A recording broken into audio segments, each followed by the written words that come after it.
Good morning. What's going on, everybody? I got myself a new GoPro mount. I got the Fusion.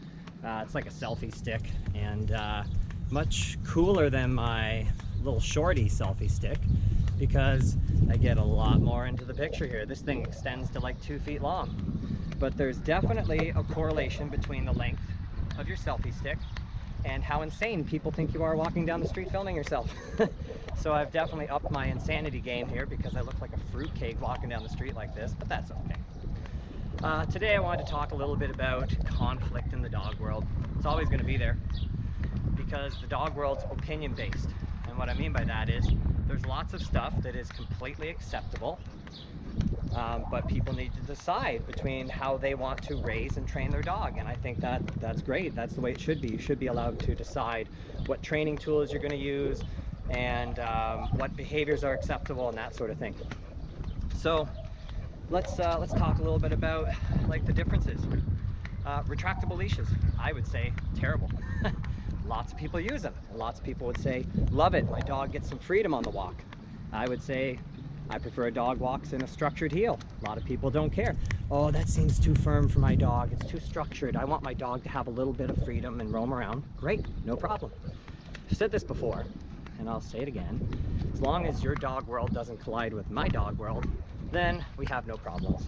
So what I mean is, if you want to risk getting a ticket for a bylaw infraction by letting your dog run free off leash at a park, fantastic, go ahead, let her rip. As long as your dog doesn't come over and bother me, then I don't care. A lot of people would say, oh, I don't like prong collars, those look really awful. I use prong collars quite often on the right dog. I would say that a head harness, such as a Halti or gentle leader, that they're terrible. And a lot of people have those and swear by them and say they've done great things for their dogs. You know, kibble versus raw, like the list just goes on and on and on.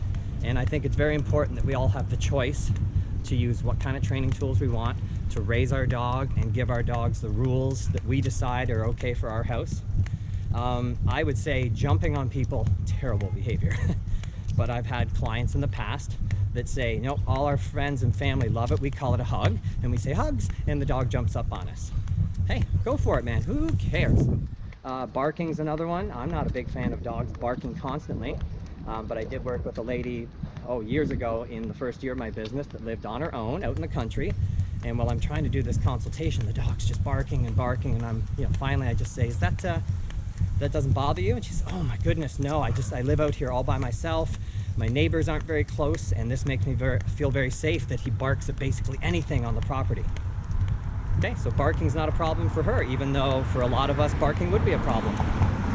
So this is why there's always going to be this conflict. Balanced training versus pure positive training, right? Management tools versus no management. Rules and structure versus just willy-nilly a free life for the dog. It's all up to you, and I think it's important that we all have that choice.